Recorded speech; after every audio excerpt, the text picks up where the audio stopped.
very good morning to everyone. Today I'll be discussing with you the third topic of your first unit, and that is your international migration and the role of IOM and UNHCR.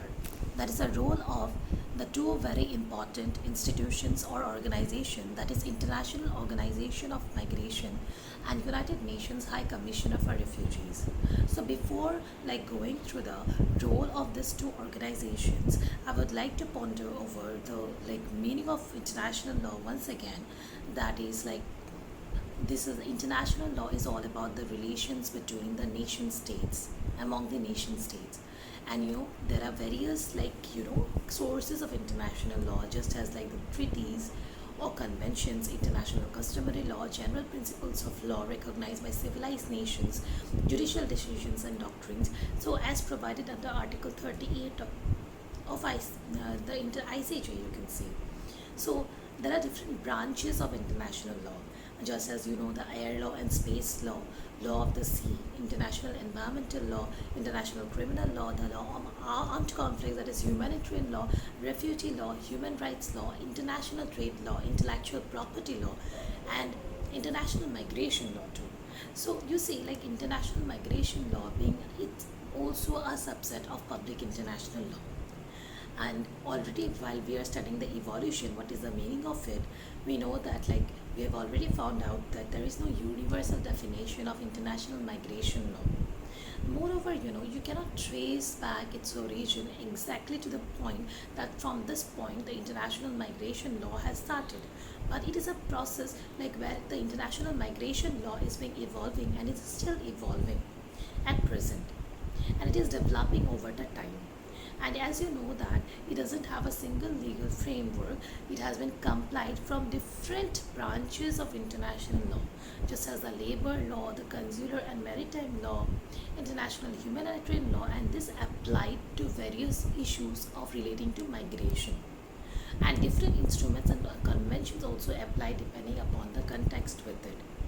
Now there are various sources of international migration law, just as like the human rights law, the criminal law, the migrant workers law, humanitarian law, refugee law, nationality law, law of the sea. Moreover, you see, there are various components of international migration law too, just as for example the rights and obligations of persons involved in migration. For that, like human rights, categories of persons, peace or armed conflict. Then also you have to the competences and the responsibility of states. So the various components also includes the nationality, the admission or stay, detention, expulsion, cooperation. So these are certain the components of international migration law. And there are various instruments of international migration law, just as you can divide it as per human rights, criminal law, another, the second instrument, the third instrument migrant workers law, and the fourth is the humanitarian law.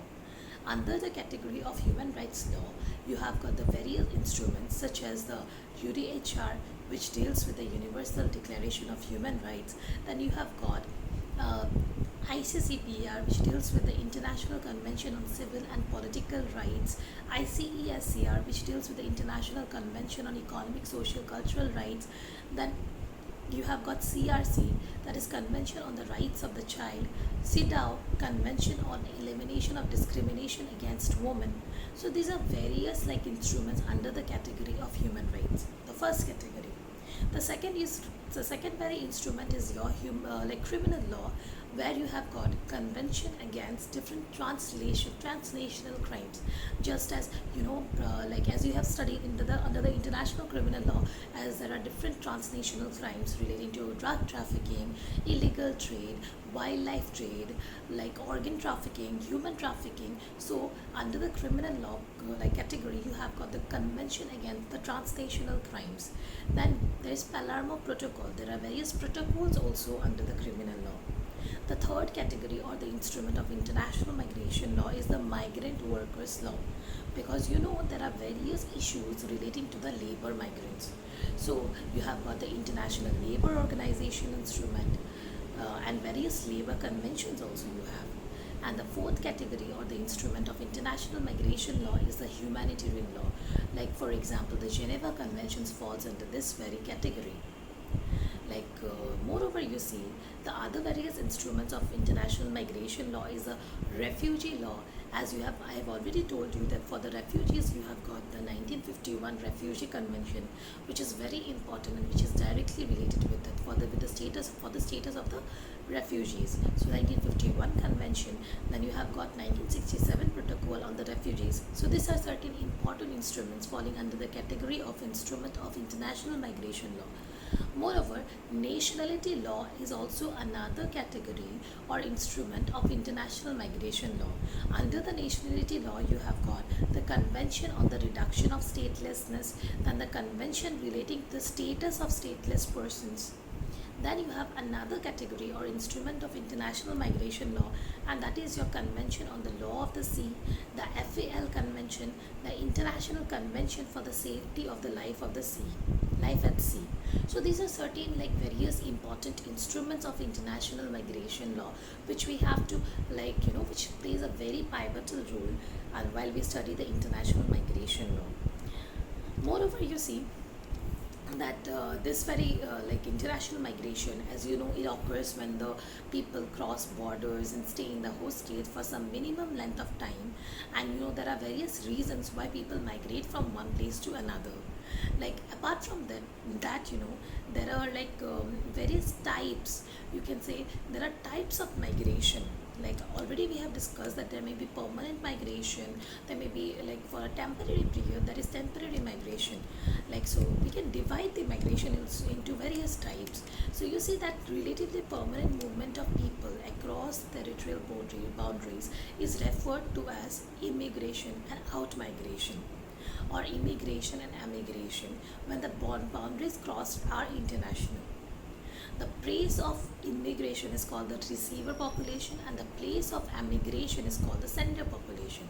So you can see by demographers, you know, there are two basic types of migrants, migration being taking place. One is your internal migration and another is your international migration. As per the internal migration, it refers to a change of residence within the national boundaries, such as between states, provinces, cities, or municipalities. An internal migrant is someone who moves to a different administrative territory. For example, the internal migration taking place within the country India, suppose that will be considered to be an internal migration. So suppose from one state of India to another state, that will be constituted of someone migrating from Assam to another place to Delhi, Mumbai, and they are permanently residing in that particular place. That will be what? That will be internal migration. International migration will refer to a change of residence over the national boundaries. An national migrant is someone who moves to a different country. And international migrants are further, you know, they can be classified as legal migrants, illegal migrants, and also refugees. For example, you can say about the Bangladeshi migrant who are migrating from Bangladesh to Assam, they will be considered to be international migrant. So this is international migration, which when they cross the national boundaries. Moreover, within this international migration, they can also be divided into legal migrants, illegal migrants, and refugees.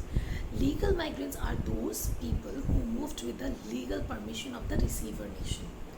Okay, that means, for example, someone is for the purpose of educational purposes, some students move from abroad from India, so they will be considered to be as legal migrant and legal immigrants or legal immigration taking place. And illegal immigrants are those who moved without legal permission, and refugees are those illegal immigrants, for example the people migrating from Bangladesh to Assam without proper documentation, they will be considered as illegal migrant. Moreover, the refugees are those who crossed an international boundary to escape a conflict or persecution, etc. Moreover, two prominent scholars like J. Wenston and Vijay Pillai, they denote a third category of classification, that is your forced migration. Apart from this national internal migration and international migration, they classified another type of migration to be considered as forced migration. Now, what is forced migration? Forced migration exists when a person is moved against their will. or when the move is initiated because of some external factors. It may be natural disaster or it may be a civil war. So this these are the various types of migration, types of migration, like internal, international. Within international you can divide again further classified into legal, illegal migrants and the refugees, and another is your third category which deals with it, that is a forced migration. Now migration can also be classified in certain another manner also, just as by political boundaries. Firstly, so by how the migration will take place by political boundary, how can we categorize on the basis of the political boundaries? Just as based on the political limits, and the boundaries crossed, such as districts, countries, state borders, and international borders, you can further further identify as the places of origin and the destination.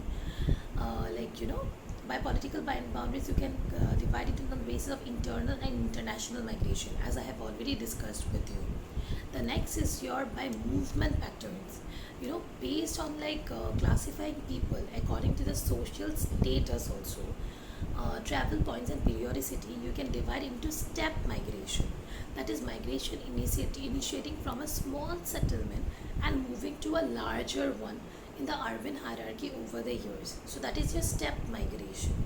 This includes a pattern of closer, not too destabilizing migration from a person's place of origin to an ensuing destination, such as movement from a farm to a village, and then to you can say then to a town, and subsequently to a suburb, and finally into a city. That means from village to rural to urban area, then to a city life. So that will be your step migration depending upon the movement pattern. So then you have got circular migration, or cyclical migration, or cyclical, you can say. This migration experiences between an origin and a destination, with at least one migration and return. So migrants share their time between multiple locations with their family, work, etc. While the frequency of movement may vary along with the length of the stay at a destination. That means what? They move from one place to another, they migrate, they stay, and again they return back. So that is your circular or cyclical migration, you can say. Then you have got seasonal migration, is also a very common form of cyclical migration or circular migration. It's driven by the seasonal peaks in labor among the labor class people, mostly in the form of agriculture, you can say. There is a kind of seasonal migration because of the want of the labor. Then you have got within the circular or cyclical migration, you have got the return migration. It refers to a one-time emigration and return after an extended stay outside the host territory. So this is according to the pattern of movement. You have got the step migration, then you have got the circular migration or cyclical migration. Within that you have got the seasonal migration and the return migration. Then also there is chain migration, migration of movements of at different stages of the life cycle from one location to the next, who subsequently they bring people from their home location to this new place. In theory, a chain of people actually they constantly move from place to place, supported by those who migrated before them. So this is also called as chain migration. Then also you have got as I have divided into, as I have told, that there can be classification of migration by political boundaries. You have international migration. Then you have got the pattern of movements, that is your step migration, chain migration, cyclical migration. There's another category of migration on which you can divide, is a by decision making approach. Based on the classifying migration as voluntary or involuntary, it's given certain socio-political factors, you have got you can divide them into various migration. You have got the voluntary migration, there is also involuntary migration. Voluntary migration will happen based on a person's free will, initiative, and desire to live in a better place and to improve their financial status, among other factors. So this will be your voluntary migration. This is under the category of by decision making approach. Next is your involuntary migration. based on a person's being forced out of their home due to certain unfavorable environment and political situations. That is your involuntary migration. So you see that, like, the decision making approach category, like based on classifying, there are very socio-political factors such as like fear of ill treatment attributed to certain race, religion, political affiliation, nationality, or association to social groups, flight from work, conflict from, involving armed civil war, natural or man-made disasters, like etc. So on based on these factors, you can categorize them into like voluntary migration and involuntary migration. Obviously, voluntary will be as per your will, but involuntary is your based on a person's being forced out of their homes due to certain like unfavorable environment and political situation. And this very involuntary migration, it can also be subdivided into reluctant, impelled, or imposed migration. And then like when a person is put in a situation that encourages that relocation or movement outside their place of residence. And another is your forced migration. Forced migration, as I have already told you, as per the third category, after discussing the internal and international migration, where a person is unable to return home and undergoes a legal procedure to qualify as a refugee in the host country, or is forced to leave their home due to conflict or development.